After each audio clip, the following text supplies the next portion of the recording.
The Doctor, His Wife, and the Clock by Katharine Green. Chapter 1. On the 17th of July, 1851, a tragedy of no little interest occurred in one of the residences of the Colonnade in Lafayette Place. Mr. Hasbrouck, a well-known and highly respected citizen, was attacked in his room by an unknown assailant and shot dead before assistance could reach him. His murderer escaped, and the problem offered to the police was how to identify this person who, by some happy chance or by the exercise of the most remarkable forethought, had left no traces behind him or any clue by which he could be followed. The affair was given to a young man named Ebenezer Gryce to investigate, and the story, as he tells it, is this. When, sometime after midnight, I reached Lafayette Place, I found the block lighted from end to end.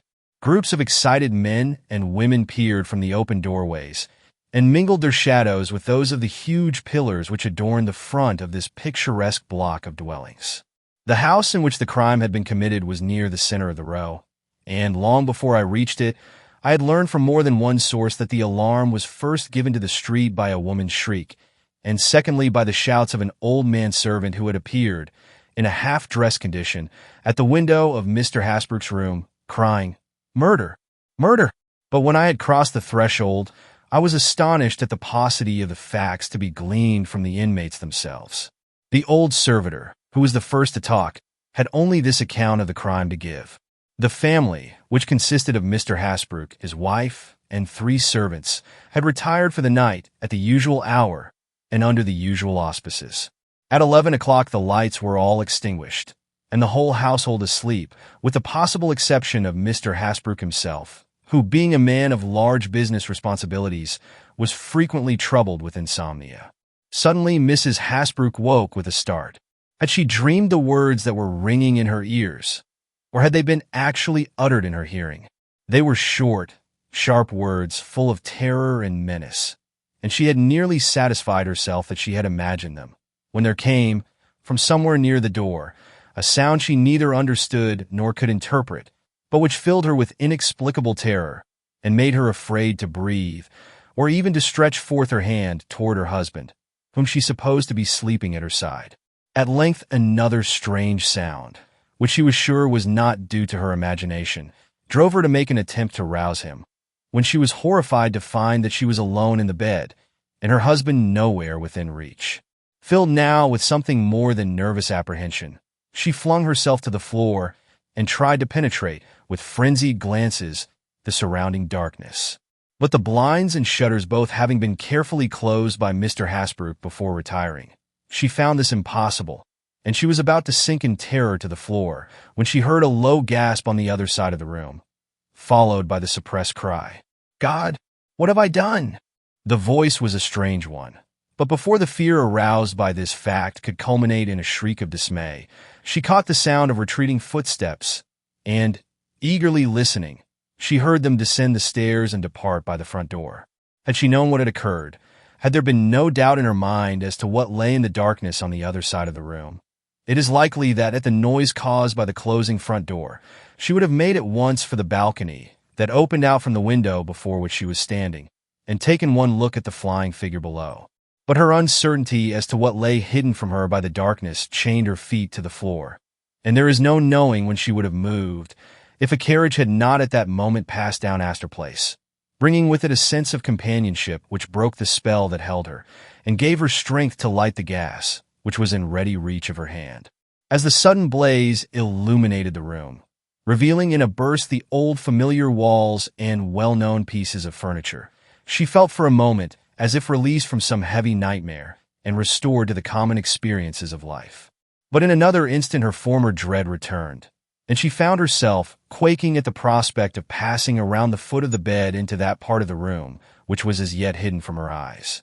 But the desperation which comes with great crises finally drove her from her retreat, and, creeping slowly forward, she cast one glance at the floor before her, when she found her worst fears realized by the sight of the dead body of her husband lying prone before the open doorway, with a bullet hole in his forehead. Her first impulse was to shriek, but by a powerful exercise of will, she checked herself, and ringing frantically for the servants who slept on the top floor of the house, flew to the nearest window and endeavored to open it. But the shutters had been bolted so securely by Mr. Hasbrouck, in his endeavor to shut out light and sound, that by the time she had succeeded in unfastening them, all trace of the flying murderer had vanished from the street. Sick with grief and terror, she stepped back into the room just as the 3 frightened servants descended the stairs. As they appeared in the open doorway, she pointed at her husband's inanimate form, and then, as if suddenly realizing in its full force the calamity which had befallen her, she threw up her arms and sank forward to the floor in a dead faint. The 2 women rushed to her assistance, but the old butler, bounding over the bed, sprang to the window and shrieked his alarm to the street. In the interim that followed, Mrs. Hasbrouck was revived, and the master's body laid decently on the bed. But no pursuit was made, nor any inquiries started likely to assist me in establishing the identity of the assailant. Indeed, every one, both in the house and out, seemed dazed by the unexpected catastrophe, and as no one had any suspicions to offer as to the probable murderer, I had a difficult task before me. I began in the usual way by inspecting the scene of the murder. I found nothing in the room or in the condition of the body itself, which added an iota to the knowledge already obtained. That Mr. Hasbrouck had been in bed, that he had risen upon hearing a noise, and that he had been shot before reaching the door were self-evident facts. But there was nothing to guide me further. The very simplicity of the circumstances caused a dearth of clues, which made the difficulty of procedure as great as any I ever encountered. My search through the hall and down the stairs elicited nothing, and an investigation of the bolts and bars by which the house was secured assured me that the assassin had either entered by the front door or had already been secreted in the house when it was locked up for the night. I shall have to trouble Mrs. Hasbrouck for a short interview, I hereupon announced to the trembling old servitor, who had followed me like a dog about the house. He made no demur, and in a few minutes I was ushered into the presence of the newly made widow, who sat quite alone in a large chamber in the rear. As I crossed the threshold, she looked up, and I encountered a good plain face, without the shadow of guile in it. "Madam," said I have not come to disturb you. I will ask 2 or 3 questions only, and then leave you to your grief. I am told that some words came from the assassin before he delivered his fatal shot. Did you hear these distinctly enough to tell me what they were?"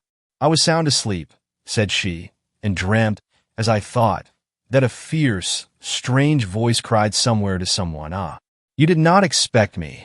But I dare not say that these words were really uttered to my husband, for he was not the man to call forth hate, and only a man in the extremity of passion could address such an exclamation in such a tone as rings in my memory in connection with the fatal shot which woke me.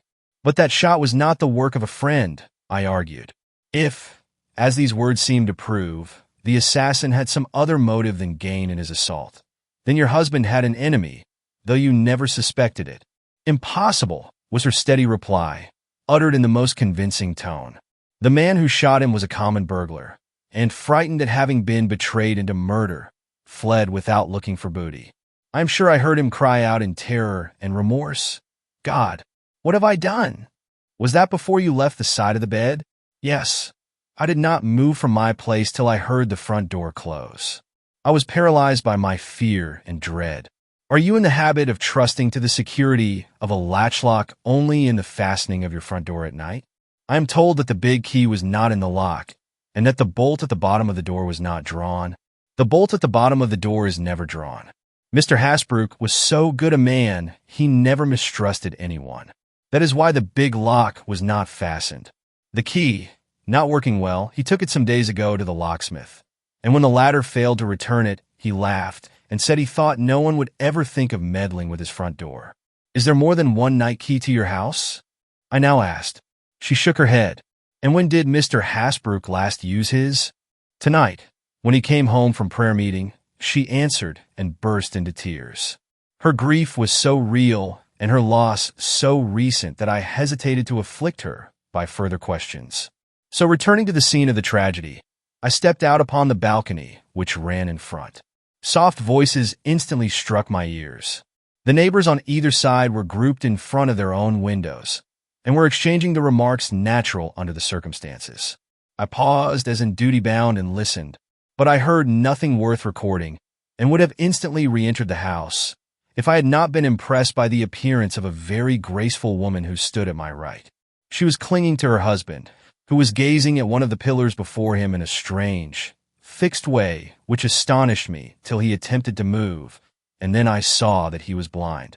Instantly I remembered that there lived in this row a blind doctor, equally celebrated for his skill and for his uncommon personal attractions, and greatly interested not only in his affliction, but in the sympathy evinced for him by his young and affectionate wife. I stood still till I heard her say in the soft and appealing tones of love, "Come in, Constant. You have heavy duties for tomorrow, and you should get a few hours' rest if possible." He came from the shadow of the pillar, and for 1 minute I saw his face with the lamplight shining full upon it. It was as regular a feature as a sculptured Adonis, and it was as white. "Sleep," he repeated, in the measured tones of deep but suppressed feeling. "Sleep, with murder on the other side of the wall." And he stretched out his arms in a dazed way that insensibly accentuated the horror I myself felt of the crime which had so lately taken place in the room behind me. She, noting the movement, took one of the groping hands in her own and drew him gently toward her. "This way," she urged, and guiding him into the house, she closed the window and drew down the shades, making the street seem darker by the loss of her exquisite presence.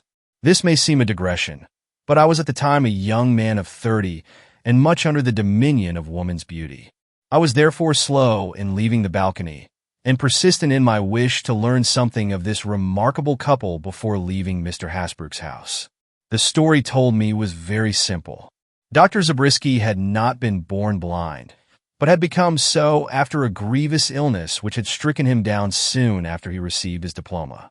Instead of succumbing to an affliction which would have daunted most men, he expressed his intention of practicing his profession, and soon became so successful in it that he found no difficulty in establishing himself in one of the best-paying quarters of the city. Indeed, his intuition seemed to have developed in a remarkable degree after his loss of sight, and he seldom, if ever, made a mistake in diagnosis. Considering this fact, and the personal attractions which gave him distinction, it was no wonder that he soon became a popular physician whose presence was a benefaction and whose word a law. He had been engaged to be married at the time of his illness, and when he learned what was likely to be its results, had offered to release the young lady from all obligation to him. But she would not be released, and they were married. This had taken place some 5 years previous to Mr. Hasbrook's death, 3 of which had been spent by them in Lafayette Place. So much for the beautiful woman next door. There being absolutely no clue to the assailant of Mr. Hasbrook, I naturally looked forward to the inquest for some evidence upon which to work. But there seemed to be no underlying facts to this tragedy. The most careful study into the habits and conduct of the deceased brought nothing to light save his general beneficence and rectitude. Nor was there in his history, or in that of his wife, any secret or hidden obligation calculated to provoke any such act of revenge as murder. Mrs. Hasbrook surmised that the intruder was simply a burglar, and that she had rather imagined than heard the words that pointed to the shooting as a deed of vengeance, soon gained general credence. But though the police worked long and arduously in this new direction, their efforts were without fruit, and the case bade fair to remain an unsolvable mystery. But the deeper the mystery, the more persistently does my mind cling to it. And some 5 months after the matter had been delegated to oblivion, I found myself starting suddenly from sleep, with these words ringing in my ears. "Who uttered the scream that gave the first alarm of Mr. Hasbrook's violent death?" I was in such a state of excitement that the perspiration stood out on my forehead. Mrs. Hasbrook's story of the occurrence returned to me, and I remembered as distinctly as if she were then speaking that she had expressly stated that she did not scream when confronted by the sight of her husband's dead body. But someone had screamed, and that very loudly. Who was it then? One of the maids, startled by the sudden summons from below, or someone else, some involuntary witness of the crime, whose testimony had been suppressed at the inquest by fear or influence. The possibility of having come upon a clue even at this late day so fired my ambition that I took the first opportunity of revisiting Lafayette Place.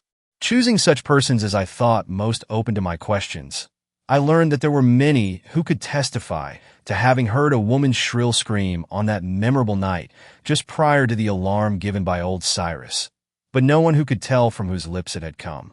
One fact, however, was immediately settled. It had not been the result of the servant women's fears. Both of the girls were positive that they had uttered no sound, nor had they themselves heard any, till Cyrus rushed to the window with his wild cries.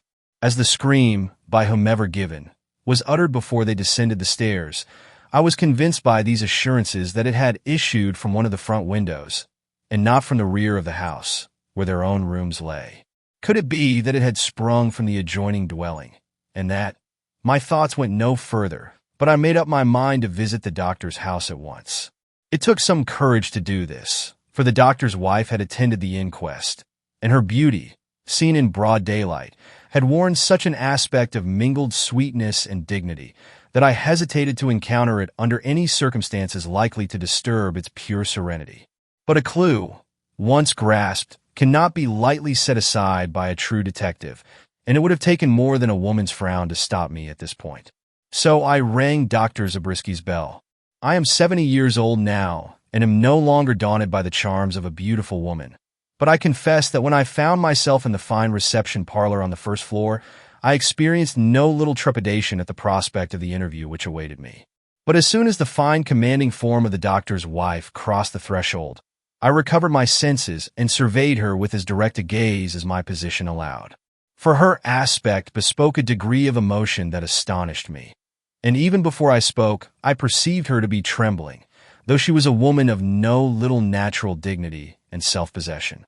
"I seem to know your face," she said, advancing courteously toward me, "but your name," and here she glanced at the card she held in her hand, "is totally unfamiliar to me."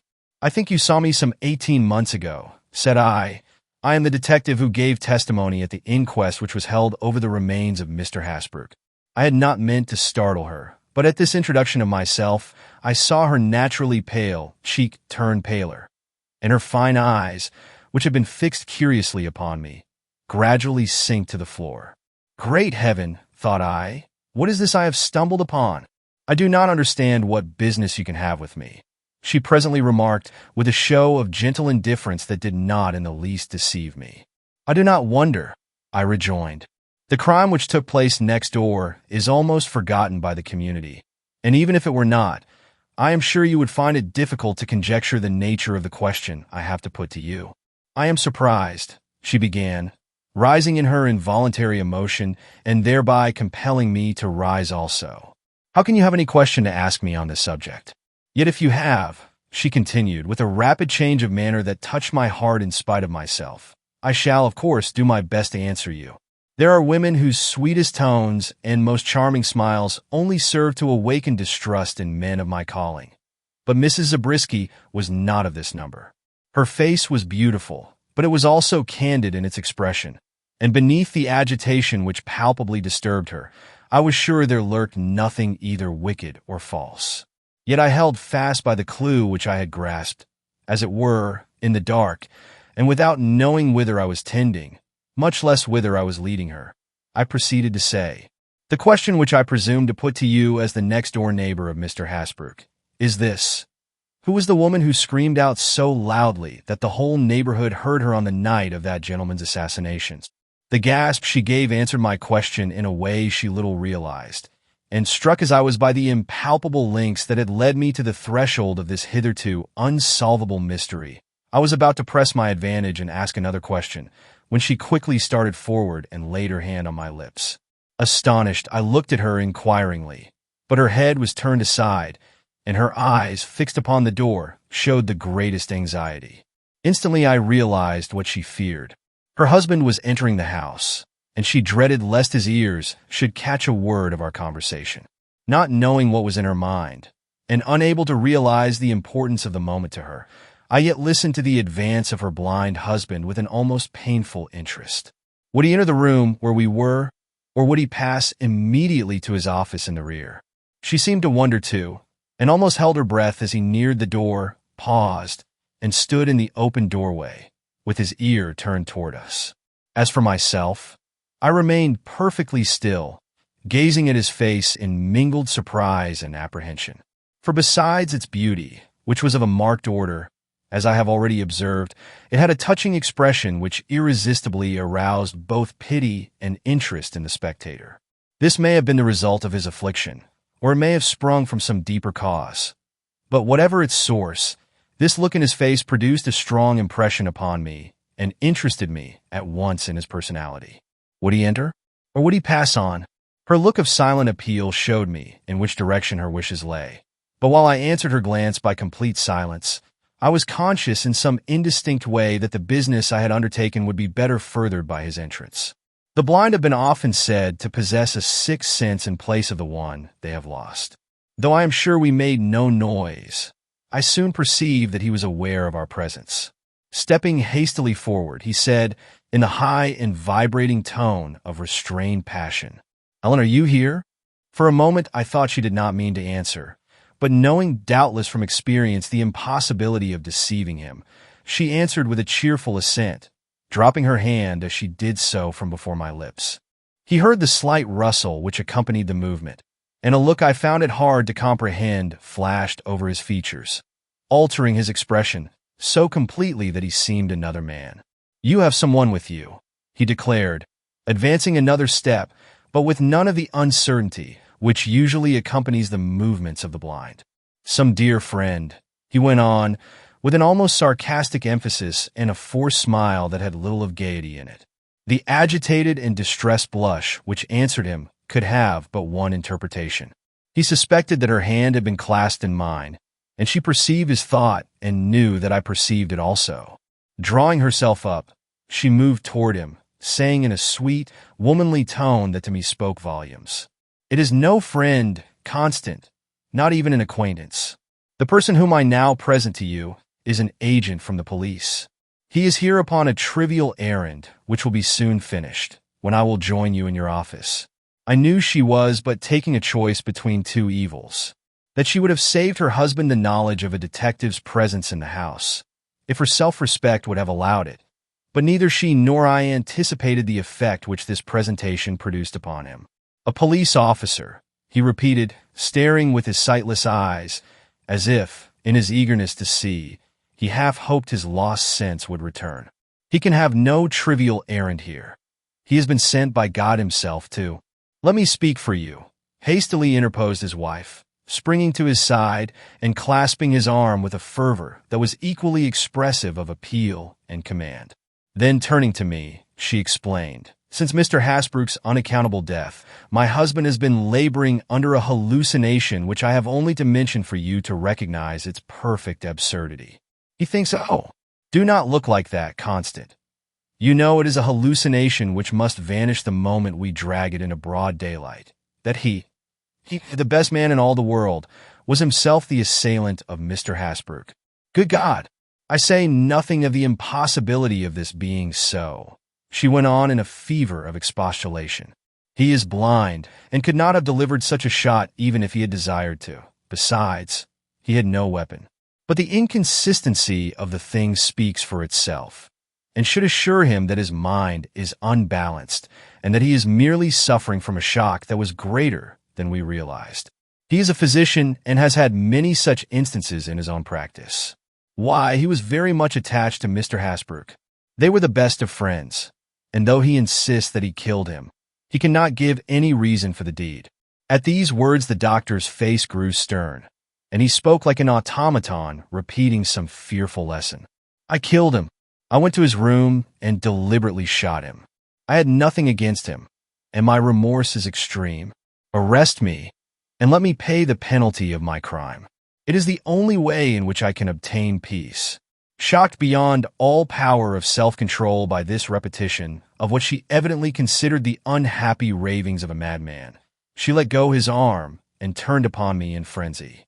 "Convince him," she cried. "Convince him by your questions that he never could have done this fearful thing." I was laboring under great excitement myself, for I felt my youth against me in a matter of such tragic consequence. Besides, I agreed with her that he was in a distempered state of mind, and I hardly knew how to deal with one so fixed in his hallucination and with so much intelligence to support it. But the emergency was great, for he was holding out his wrists in the evident expectation of my taking him into instant custody, and the sight was killing his wife, who had sunk on the floor between us, in terror and anguish. "You say you killed Mr. Hasbrouck," I began. "Where did you get your pistol, and what did you do with it after you left his house?" "My husband had no pistol, never had any pistol," put in Mrs. Zabriskie with vehement assertion. "If I had seen him with such a weapon, I threw it away. When I left the house, I cast it as far from me as possible, for I was frightened at what I had done, horribly frightened." "No pistol was ever found," I answered, with a smile, forgetting for the moment that he could not see. "If such an instrument had been found in the street after a murder of such consequence, it certainly would have been brought to the police." "You forget that a good pistol is valuable property," he went on stolidly. "Someone came along before the general alarm was given, and seeing such a treasure lying on the sidewalk, picked it up and carried it off. Not being an honest man, he preferred to keep it to drawing the attention of the police upon himself." Perhaps," said I, "but where did you get it? Surely you can tell where you procured such a weapon, if, as your wife intimates, you did not own one." "I bought it that self-same night of a friend whom I will not name, since he resides no longer in this country." He paused. Intense passion was in his face. He turned toward his wife, and a low cry escaped him, which made her look up in fear. "I do not wish to go into any particulars," said he. "God forsook me, and I committed a horrible crime. When I am punished, perhaps peace will return to me and happiness to her. I would not wish her to suffer too long or too bitterly for my sin." Constance, what love was in the cry, and what despair! It seemed to move him and turn his thoughts for a moment into a different channel. "Poor child," he murmured, stretching out his hands by an irresistible impulse toward her. But the change was but momentary, and he was soon again the stern and determined self-accuser. "Are you going to take me before a magistrate?" he asked. "If so, I have a few duties to perform which you are welcome to witness." "I have no warrant," I said. "Besides, I am scarcely the one to take such a responsibility upon myself. If, however, you persist in your declaration, I will communicate with my superiors, who will take such action as they think best." "That will be still more satisfactory to me," said he. "For though I have many times contemplated giving myself up to the authorities, I have still much to do before I can leave my home and practice without injury to others. Good day. When you want me, you will find me here." He was gone, and the poor young wife was left crouching on the floor alone. Pitying her shame and terror, I ventured to remark that it was not an uncommon thing for a man to confess to a crime he had never committed, and assured her that the matter would be inquired into very carefully before any attempt was made upon his liberty. She thanked me, and slowly rising, tried to regain her equanimity. But the manner as well as the matter of her husband's self-condemnation was too overwhelming in its nature for her to recover readily from her emotions. "I have long dreaded this," she acknowledged.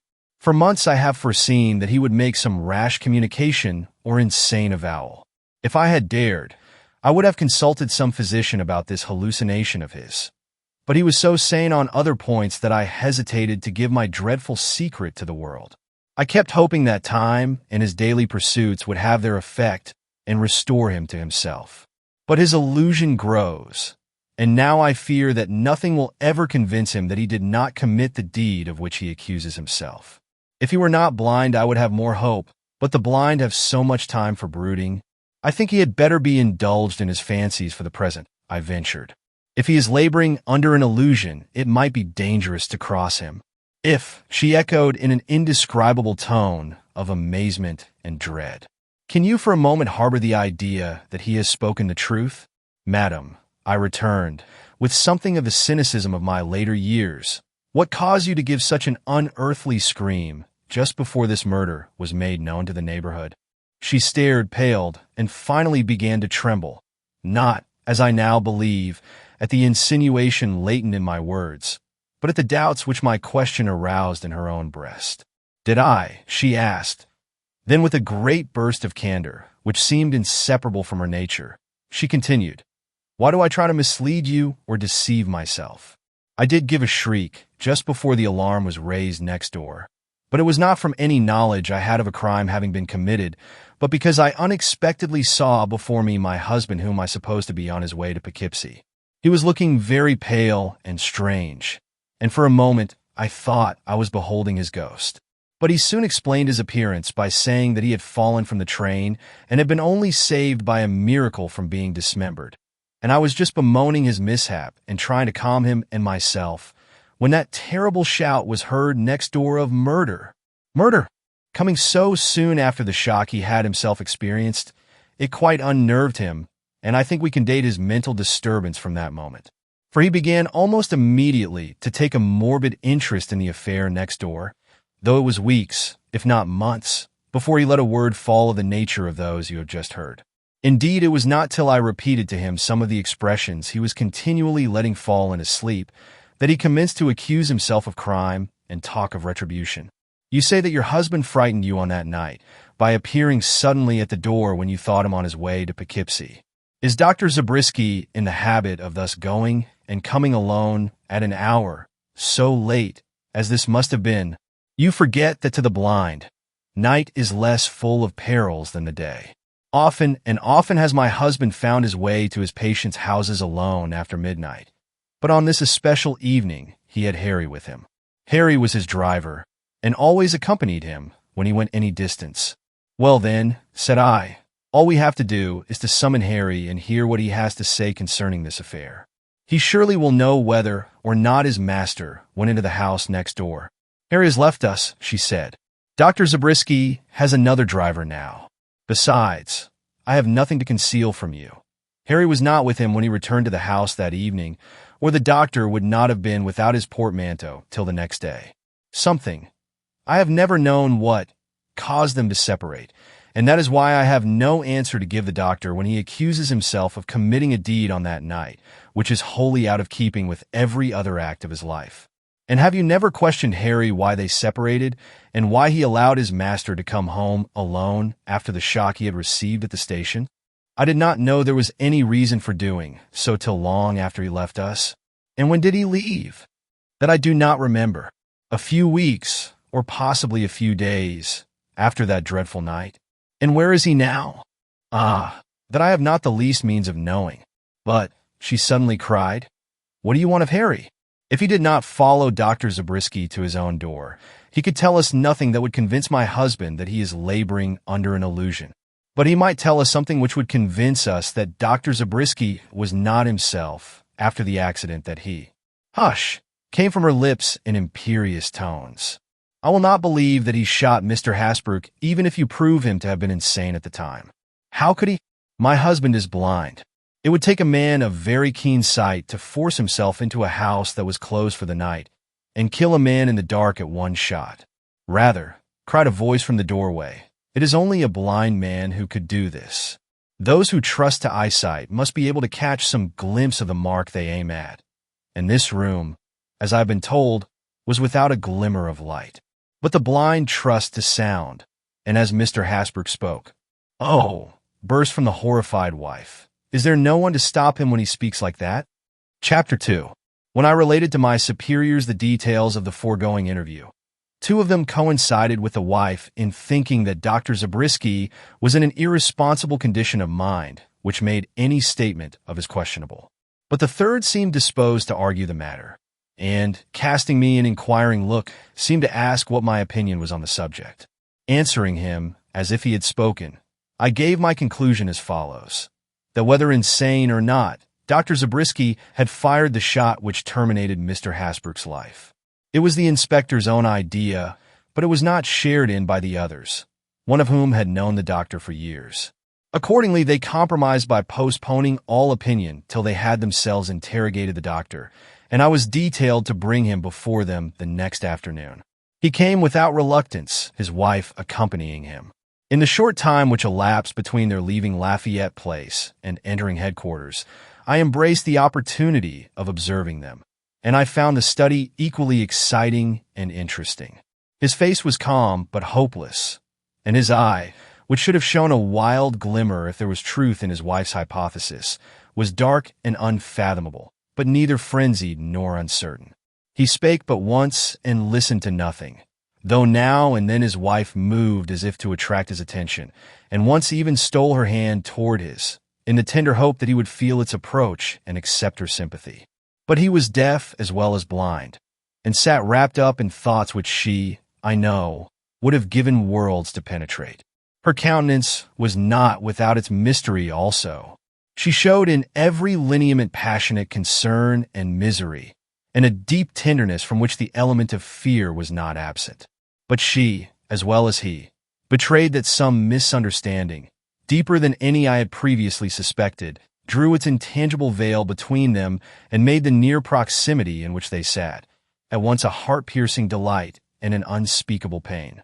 What was this misunderstanding? And what was the character of the fear that modified her every look of love in his direction? Her perfect indifference to my presence proved that it was not connected with the position in which he had put himself toward the police by his voluntary confession of crime. Nor could I thus interpret the expression of frantic question which now and then contracted her features, as she raised her eyes toward his sightless orbs, and strove to read, in his firm-set lips, the meaning of those assertions she could only ascribe to a loss of reason.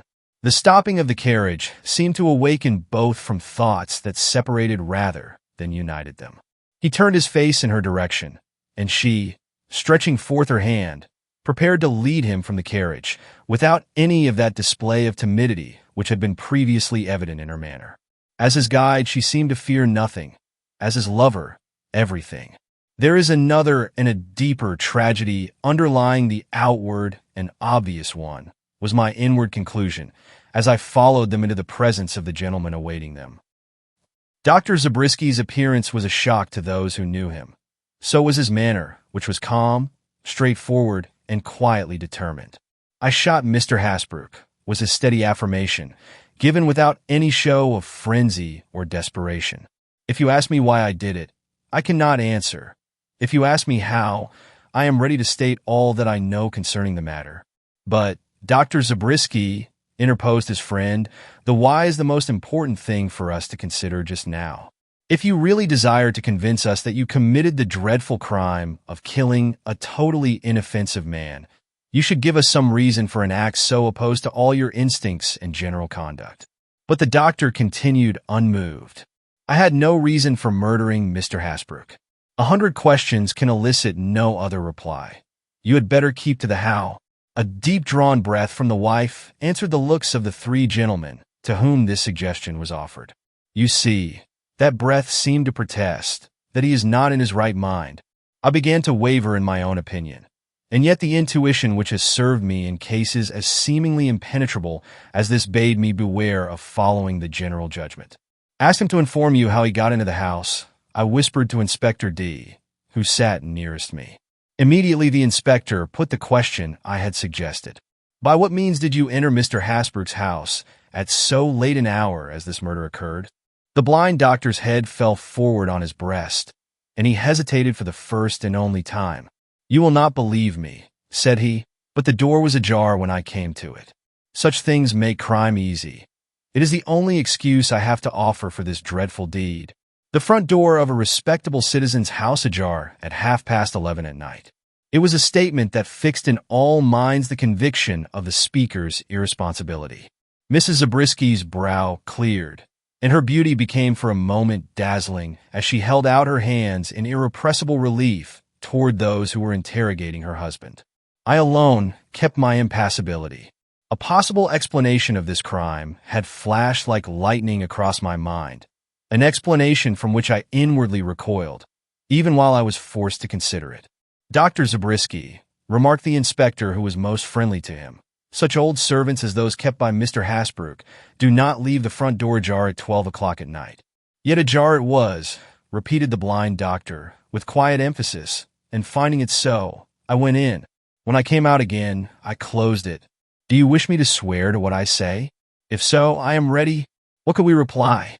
To see this splendid-looking man, hallowed by an affliction so great that in itself it called forth the compassion of the most indifferent, accusing himself of a cold-blooded crime, in tones that sounded dispassionate because of the will that forced their utterance, was too painful in itself for us to indulge in any unnecessary words.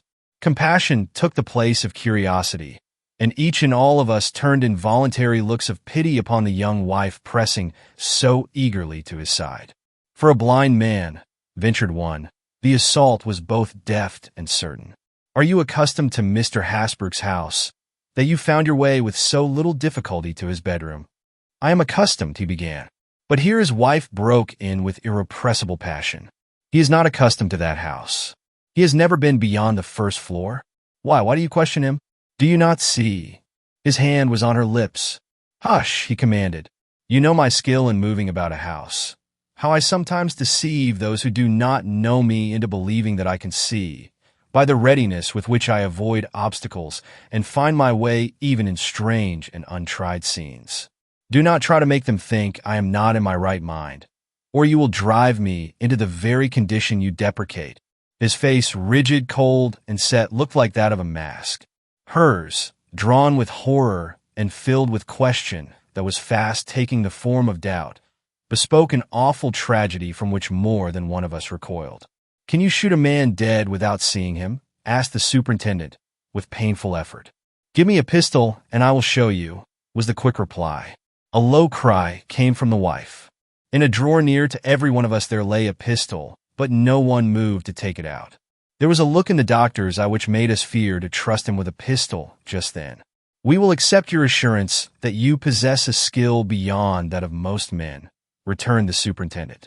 And beckoning me forward, he whispered, This is a case for the doctors and not for the police. Remove him quietly and notify Dr. Southyard of what I say. But Dr. Zabriskie, who seemed to have an almost supernatural acuteness of hearing, gave a violent start at this and spoke up for the first time with real passion in his voice. No, I pray you. I can bear anything but that. Remember, gentlemen, that I am blind, that I cannot see who is about me, that my life would be a torture if I felt myself surrounded by spies watching to catch some evidence of madness in me. Rather conviction at once, death, dishonor, and obloquy. These I have incurred. These I have brought upon myself by crime, but not this worse fate. Oh, not this worse fate. His passion was so intense, and yet so confined within the bounds of decorum that we felt strangely impressed by it. Only the wife stood transfixed, with the dread growing in her heart, till her white, waxen visage seemed even more terrible to contemplate than his passion-distorted one. It is not strange that my wife thinks me demented, the doctor continued, as if afraid of the silence that answered him. But it is your business to discriminate, and you should know a sane man when you see him. Inspector D no longer hesitated. Very well, said he. Give us the least proof that your assertions are true, and we will lay your case before the prosecuting attorney. Proof is not a man's word.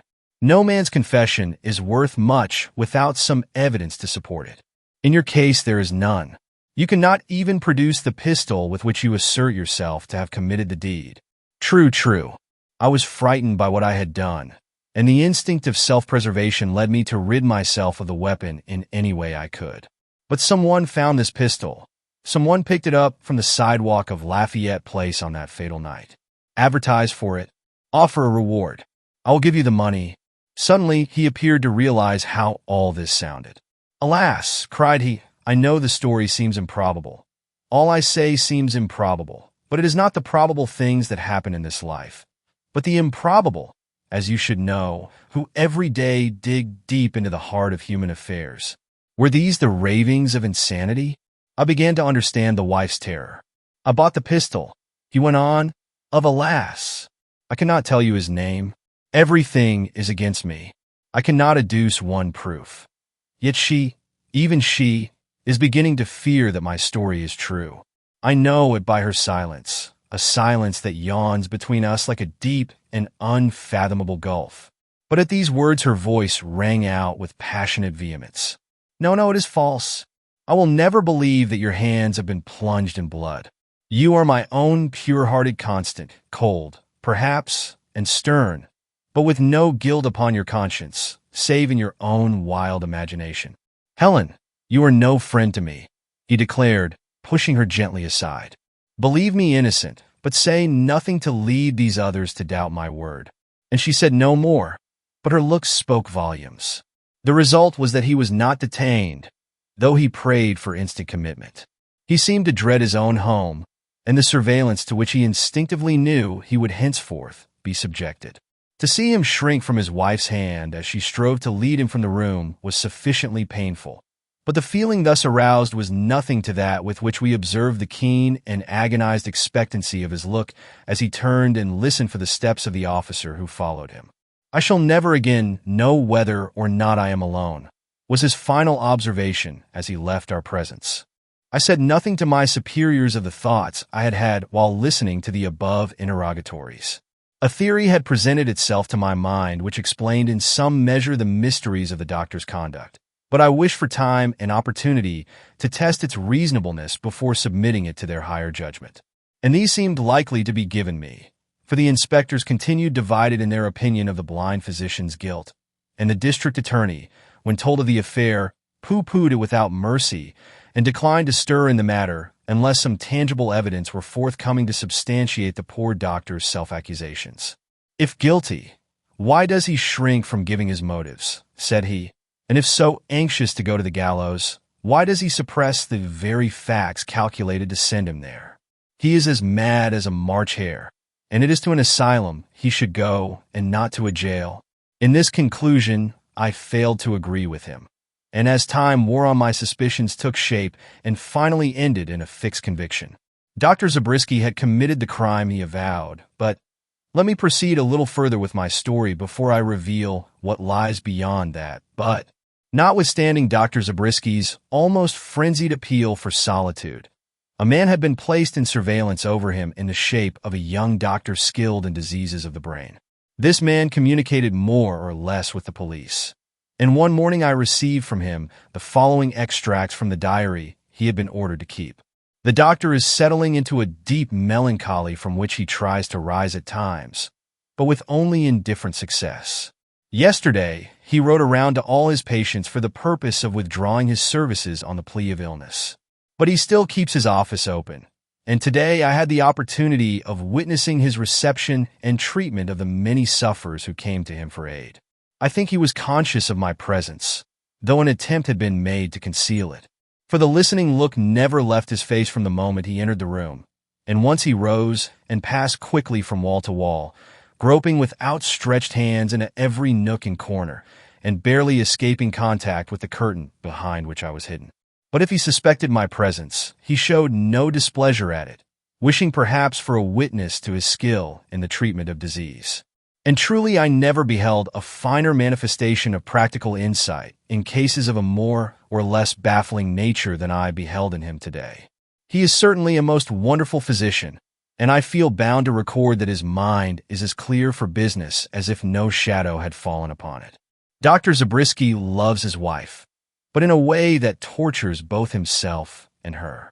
If she is gone from the house, he is wretched, and yet when she returns, he often forbears to speak to her, or if he does speak, it is with a constraint that hurts her more than his silence. I was present when she came in today. Her step, which had been eager on the stairway, flagged as she approached the room, and he naturally noted the change and gave his own interpretation to it. His face, which had been very pale, flushed suddenly, and a nervous trembling seized him, which he sought in vain to hide. But by the time her tall and beautiful figure stood in the doorway, he was his usual self again in all but the expression of his eyes, which stared straight before him in an agony of longing only to be observed in those who have once seen. "Where have you been, Helen?" he asked, as, contrary to his wont, he moved to meet her. "To my mother's, to Arnold and Constable's, and to the hospital, as you requested," was her quick answer, made without faltering or embarrassment. He stepped still nearer and took her hand, and as he did so my physicians I noted how his finger lay over her pulse in seeming unconsciousness. "Nowhere else?" he queried. She smiled the saddest kind of smile and shook her head.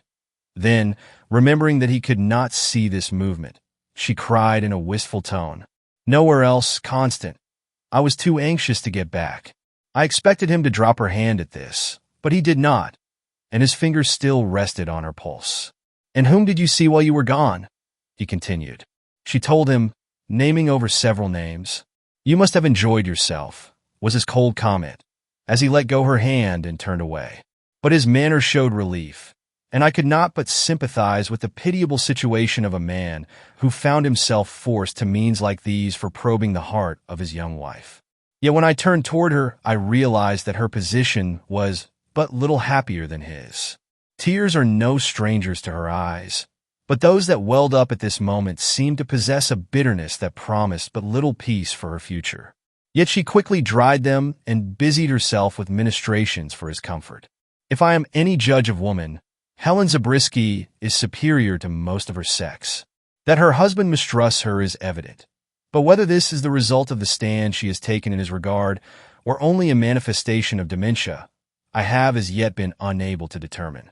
I dread to leave them alone together, and yet when I presume to suggest that she should be on her guard in her interviews with him, she smiles very placidly and tells me that nothing would give her greater joy than to see him lift his hand against her, for that would argue that he is not accountable for his deeds or for his assertions.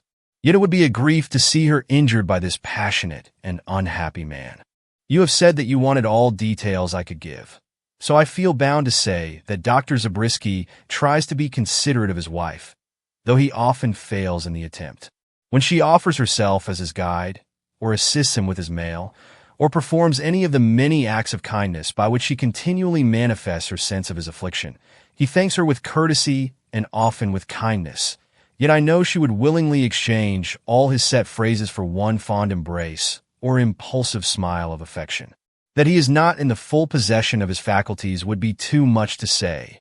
And yet upon what other hypothesis can we account for the inconsistencies of his conduct? I have before me two visions of mental suffering.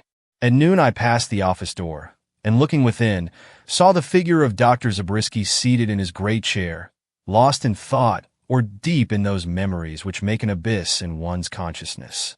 His hands, which were clenched, rested upon the arms of his chair, and in one of them I detected a woman's glove, which I had no difficulty in recognizing as one of the pair worn by his wife this morning. He held it as a tiger might hold his prey or a miser his gold, but his set features and sightless eyes betrayed that a conflict of emotions was waging within him, among which tenderness had but little share. Though alive, as he usually is, to every sound, he was too absorbed at this moment to notice my presence, though I had taken no pains to approach quietly.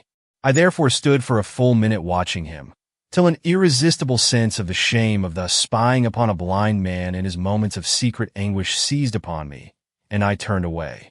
But not before I saw his features relax in a storm of passionate feeling, as he rained kisses after kisses on the senseless kid he had so long held in his motionless grasp.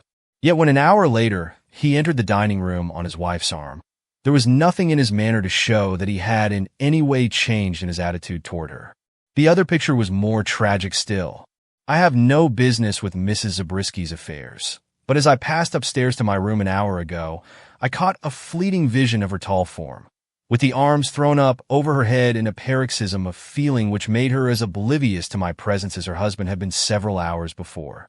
Were the words that escaped her lips, "Thank God we have no children," or was this exclamation suggested to me by the passion and unrestrained impulse of her action? Side by side with these lines, I, Ebenezer Gryce, placed the following extracts from my own diary. Watched the Zabriskie mansion for 5 hours this morning from the second-story window of an adjoining hotel. Saw the doctor when he drove away on his round of visits, and saw him when he returned. A colored man accompanied him. Today I followed Mrs. Zabriskie. I had a motive for this, the nature of which I think it wisest not to divulge. She went first to a house in Washington Place where I am told her mother lives. Here she stayed some time, after which she drove down to Canal Street, where she did some shopping and later stopped at the hospital, into which I took the liberty of following her. She seemed to know many there, and passed from cot to cot with a smile in which I alone discerned the sadness of a broken heart. When she left, I left also, without having learned anything beyond the fact that Mrs. Zabriskie is one who does her duty in sorrow as in happiness. A rare and trustworthy woman, I should say, and yet her husband does not trust her. Why? I have spent this day in accumulating details in regard to Dr. and Mrs. Zabriskie's life previous to the death of Mr. Hasbrouck. I learned from sources it would be unwise to quote just here that Mrs. Zabriskie had not lacked enemies ready to charge her with coquetry. Though while she had never sacrificed her dignity in public, more than one person had been heard to declare that Dr. Zabriskie was fortunate in being blind, since the sight of his wife's beauty would have but poorly compensated him for the pain he would have suffered in seeing how that beauty was admired. That all gossip is more or less tinged with exaggeration, I have no doubt. Yet when a name is mentioned in connection with such stories, there is usually some truth at the bottom of them. And a name is mentioned in this case, though I do not think it worth my while to repeat it here. And loath as I am to recognize the fact, it is a name that carries with it doubts that might easily account for the husband's jealousy. True, I have found no one who dares to hint that she still continues to attract attention or to bestow smiles in any direction save where they legally belong. For since a certain memorable night, which we all know, neither Dr. Zabriskie nor his wife have been seen save in their own domestic circle. And it is not into such scenes that this serpent, of which I have spoken, ever intrudes, nor is it in places of sorrow or suffering that his smile shines, or his fascinations flourish. And so one portion of my theory is proved to be sound. Dr. Zabriskie is jealous of his wife. Whether with good cause or bad, I am not prepared to decide. For her present attitude, clouded as it is by the tragedy in which she and her husband are both involved, must differ very much from that which she held when her life was unshadowed by doubt, and her admirers could be counted by the score. I have just found out where Harry is. As he is in service some miles up the river, I shall have to be absent from my post for several hours, but I consider the game well worth the candle. Light at last. I have seen Harry, and by means known only to the police, have succeeded in making him talk. His story is substantially this, that on the night so often mentioned, he packed his master's portmanteau at 8 o'clock and at 10 called a carriage and rode with the doctor to the 29th Street station. He was told to buy tickets for Poughkeepsie, where his master had been called in consultation, and having done this, hurried back to join his master on the platform. They had walked together as far as the cars, and Dr. Zabriskie was just stepping onto the train when a man pushed himself hurriedly between them and whispered something into his master's ear, which caused him to fall back and lose his footing.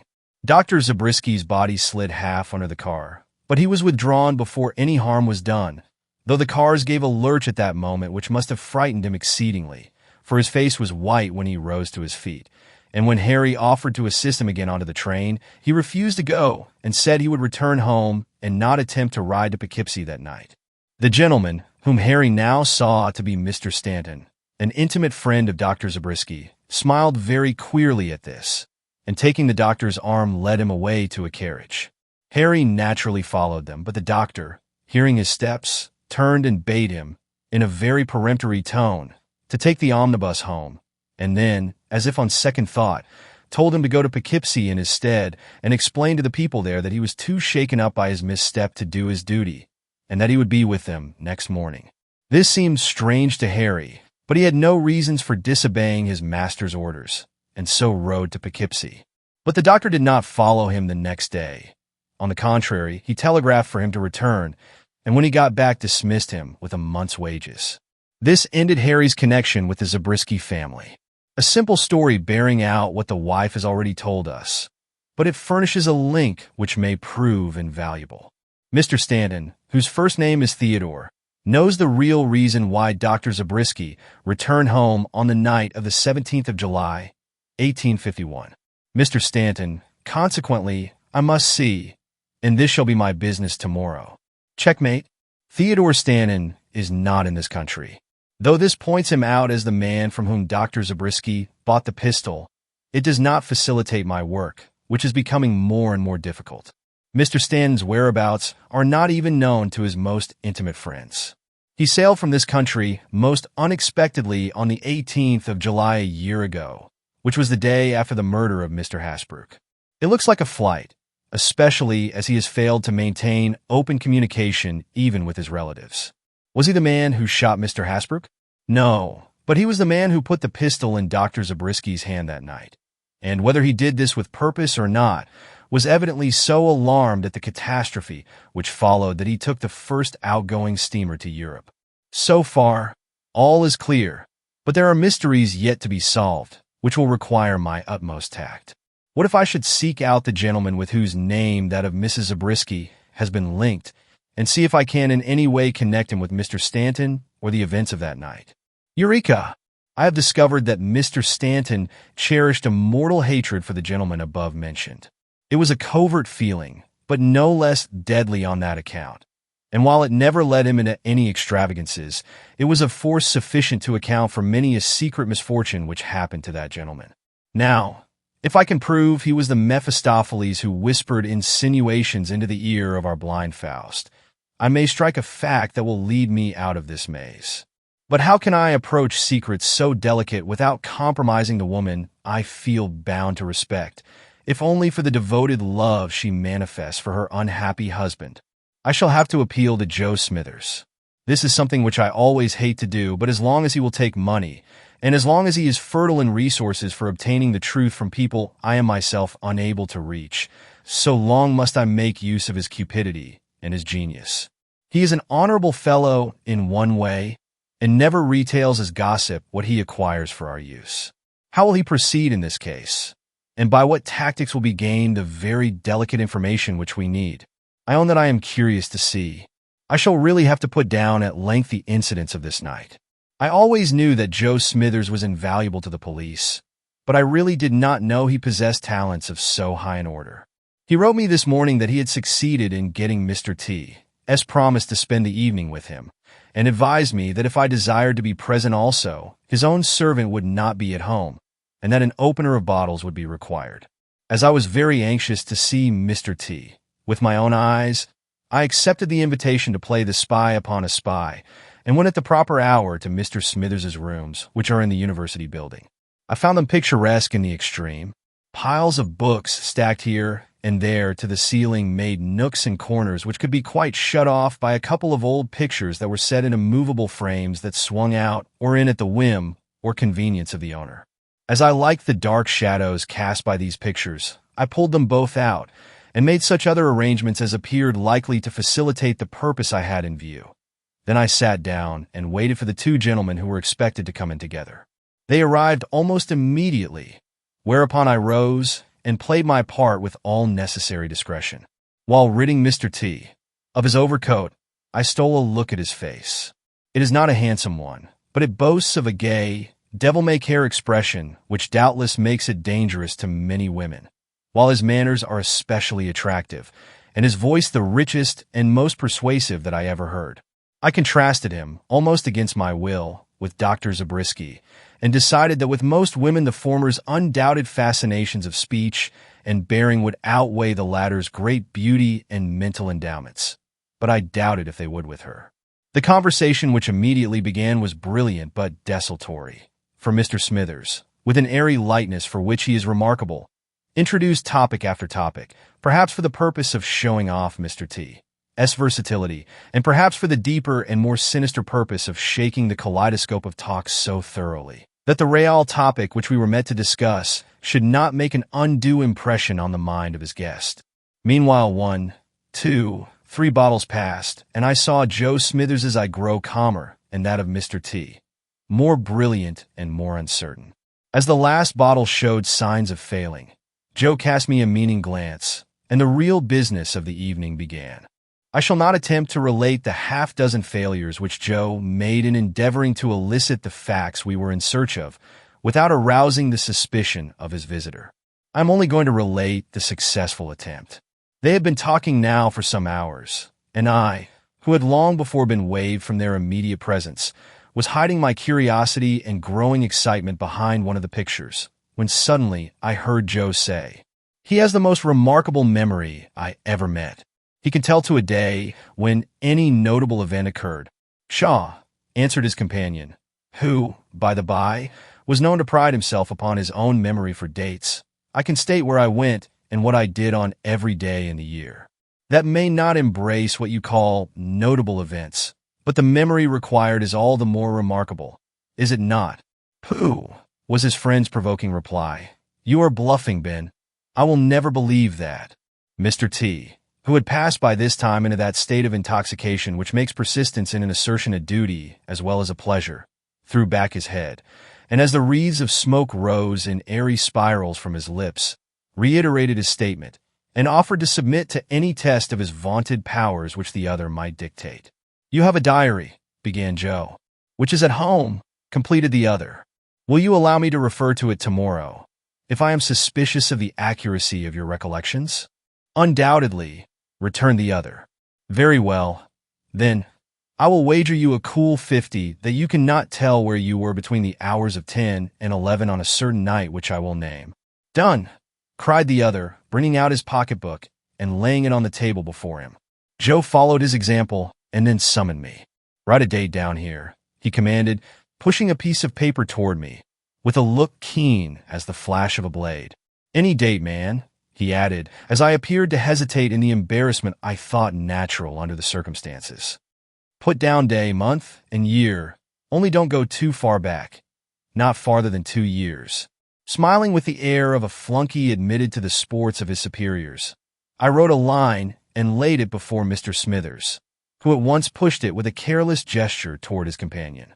You can of course guess the date I made use of, July 17th, 1851. Mr. T, who had evidently looked upon this matter as mere play, flushed scarlet as he read these words, and for one instant looked as if he had rather flee our presence than answer Joe Smithers's nonchalant glance of inquiry. "I have given my word and will keep it," he said at last, but with a look in my direction that sent me reluctantly back to my retreat. "I don't suppose you want names," he went on. "That is, if anything I have to tell is of a delicate nature?" "Oh, no," answered the other. "Only facts and places." "I don't think places are necessary either," he returned. "I will tell you what I did, and that must serve you. I did not promise to give number and street." "Well, well," Joe exclaimed. "Earn your 50, that is all. Show that you remember where you were on the night of," and with an admirable show of indifference he pretended to consult the paper between them. "The 17th of July, 1851, and I shall be satisfied." "I was at the club for one thing," said Mr. T. "Then I went to see a lady friend, where I stayed till 11. She wore a blue muslin." "What is that?" I had betrayed myself by a quick movement which sent a glass tumbler crashing to the floor. Helen Zabriskie had worn a blue muslin on that same night. I had noted it when I stood on the balcony watching her and her husband. "That noise?" It was Joe who was speaking. "You don't know Reuben as well as I do, or you wouldn't ask. It is his practice, I am sorry to say, to accentuate his pleasure in draining my bottles by dropping a glass at every third one." Mr. T went on. "She was a married woman, and I thought she loved me. But, and this is the greatest proof I can offer you that I am giving you a true account of that night, she had not had the slightest idea of the extent of my passion, and only consented to see me at all because she thought, poor thing, that a word from her would set me straight and rid her of attentions that were fast becoming obnoxious. A sorry figure for a fellow to cut who has not been without his triumphs. But you caught me on the most detestable date in my calendar, and there is where he stopped being interesting, so I will not waste time by quoting further. And now what reply shall I make when Joe Smithers asks me double his usual price, as he will be sure to do next time?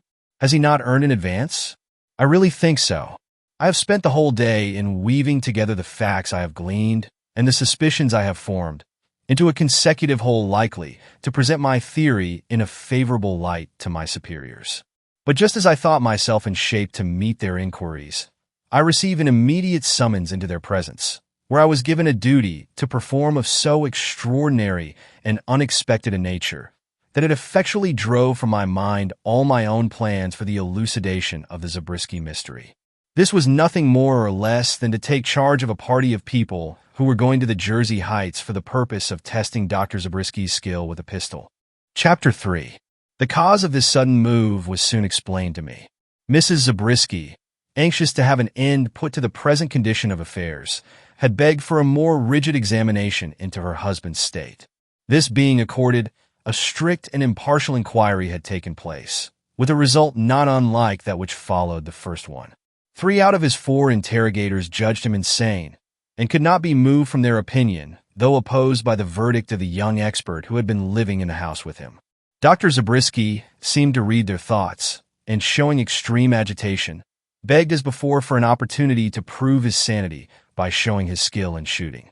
This time a disposition was evinced to grant his request, which Mrs. Zabriskie no sooner perceived than she added her supplications to his that the question might be thus settled. A pistol was accordingly brought, but at sight of it her courage failed, and she changed her prayer to an entreaty that the experiment should be postponed till the next day, and should then take place in the woods away from the sight and hearing of needless spectators. Though it would have been much wiser to have ended the matter there, and then the superintendent was prevailed upon to listen to her entreaties.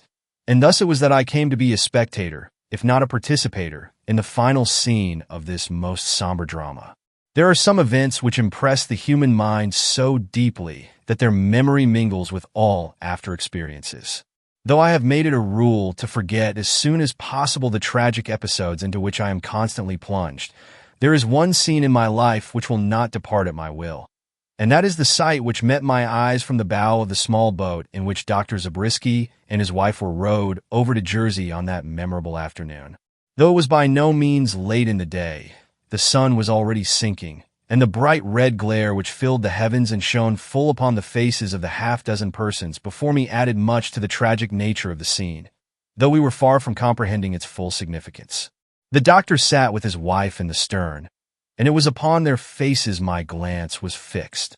The glare shone luridly on his sightless eyeballs, and as I noticed his unwinking lids I realized as never before what it was to be blind in the midst of sunshine.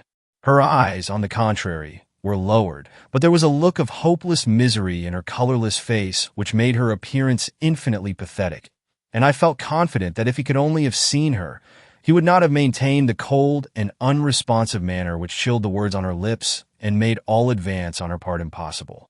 On the seat in front of them sat the inspector and a doctor, and from some quarter, possibly from under the inspector's coat, there came the monotonous ticking of a small clock, which, I had been told, was to serve as a target for the blind man's aim.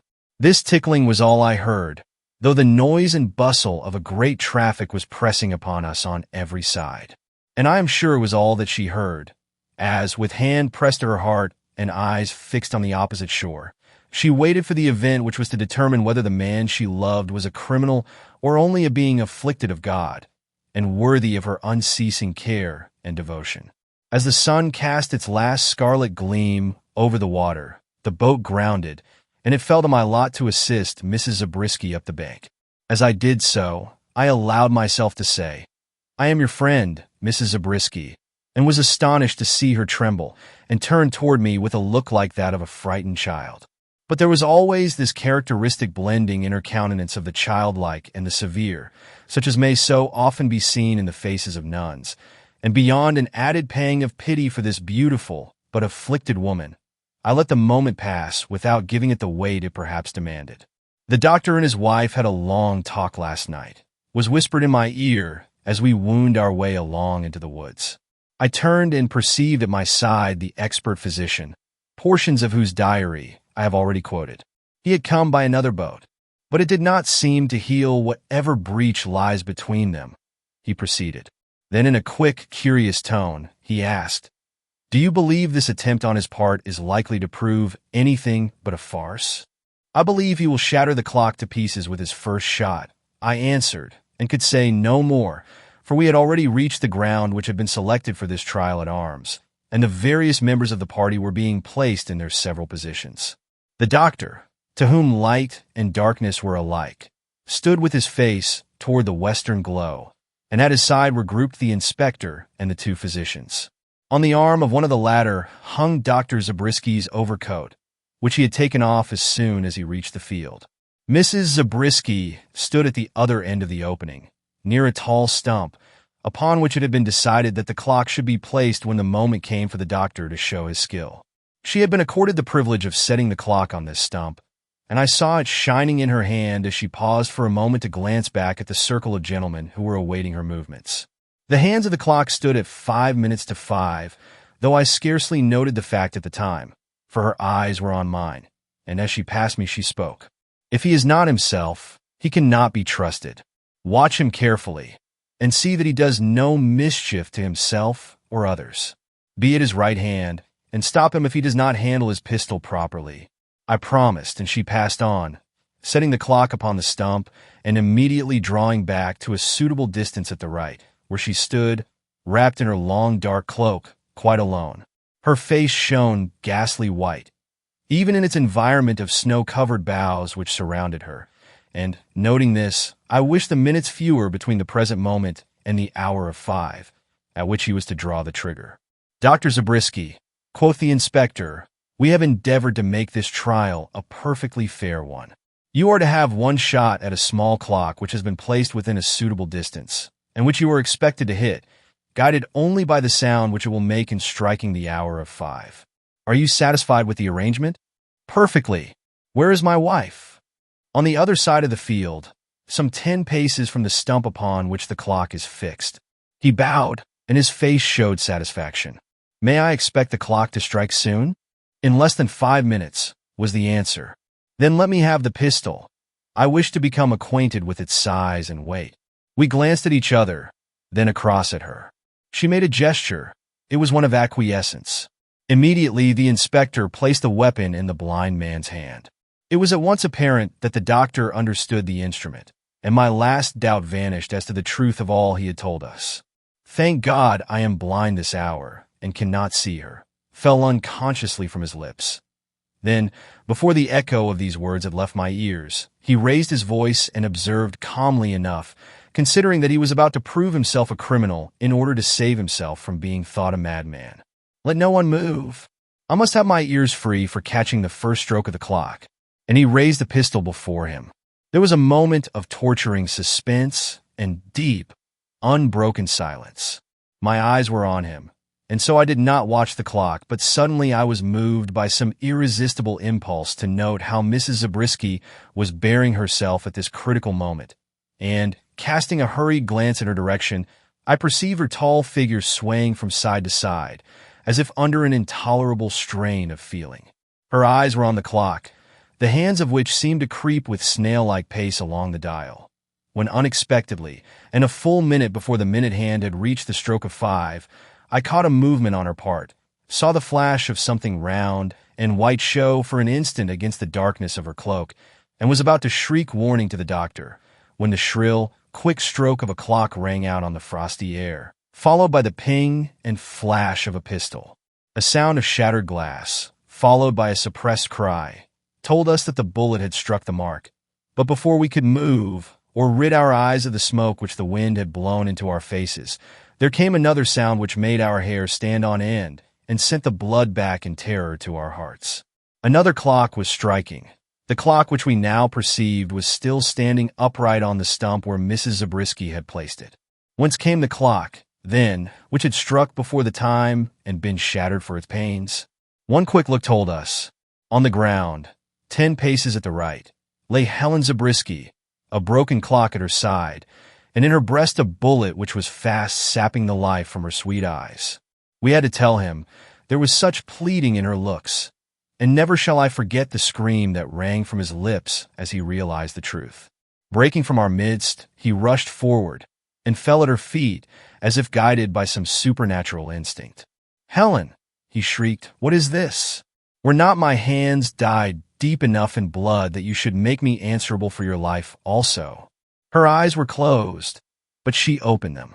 Looking long and steadily at his agonized face, she faltered forth, "It is not you who have killed me. It is your crime. Had you been innocent of Mr. Hasbrook's death, your bullet would never have found my heart. Did you think I could survive the proof that you had killed that good man? I did it unwittingly.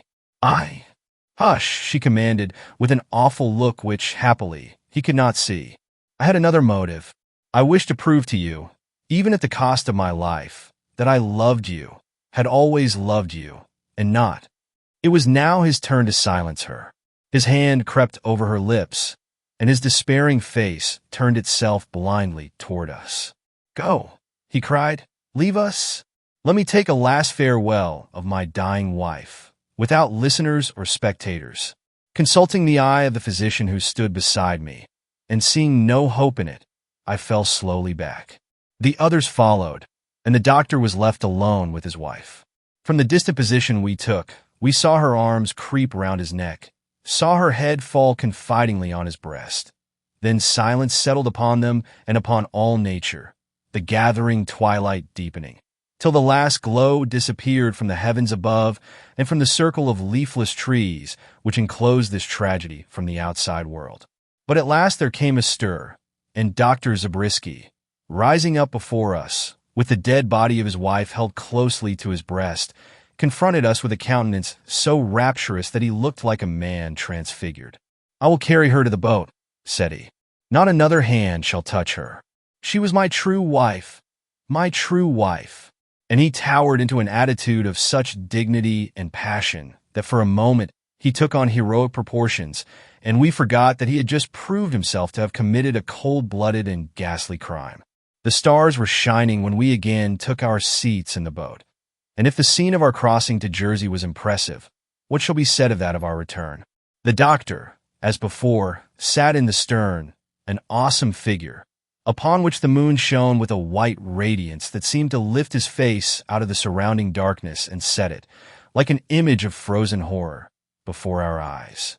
Against his breast he held the form of his dead wife, and now and then I saw him stoop, as if he were listening for some tokens of life at her set lips. Then he would lift himself again, with hopelessness stamped upon his features, only to lean forward in renewed hope that was again destined to disappointment. The inspector and the accompanying physician had taken seats in the bow, and unto me had been assigned the special duty of watching over the doctor. This I did from a low seat in front of him. I was therefore so close that I heard his laboring breath, and though my heart was full of awe and compassion, I could not prevent myself from bending toward him and saying these words. "Dr. Zabriskie, the mystery of your crime is no longer a mystery to me. Listen and see if I do not understand your temptation, and how you, a conscientious and God-fearing man, came to slay your innocent neighbor. A friend of yours, or so he called himself, had for a long time filled your ears with tales tending to make you suspicious of your wife and jealous of a certain man whom I will not name. You knew that your friend had a grudge against this man, and so for many months turned a deaf ear to his insinuations. But finally some change which you detected in your wife's bearing or conversation roused your own suspicions, and you began to doubt if all was false that came to your ears, and to curse your blindness, which in a measure rendered you helpless. The jealous fever grew and had risen to a high point when one night, a memorable night, this friend met you just as you were leaving town, and with cruel craft whispered in your ear that the man you hated was even then with your wife, and that if you would return at once to your home, you would find him in her company. The demon that lurks at the heart of all men, good or bad, thereupon took complete possession of you, and you answered this fake friend by saying that you would not return without a pistol, whereupon he offered to take you to his house and give you his. You consented, and getting rid of your servant by sending him to Poughkeepsie with your excuses, you entered a coach with your friend. You say you bought the pistol, and perhaps you did, but however that may be, you left his house with it in your pocket and, declining companionship, walked home, arriving at the colonnade a little before midnight.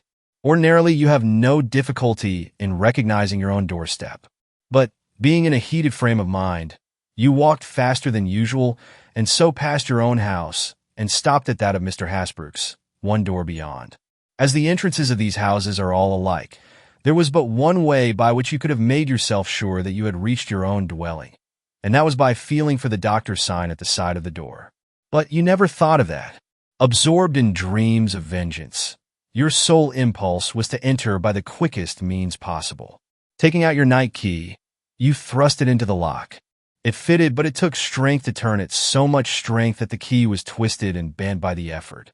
But this incident, which would have attracted your attention at another time, was lost upon you at this moment.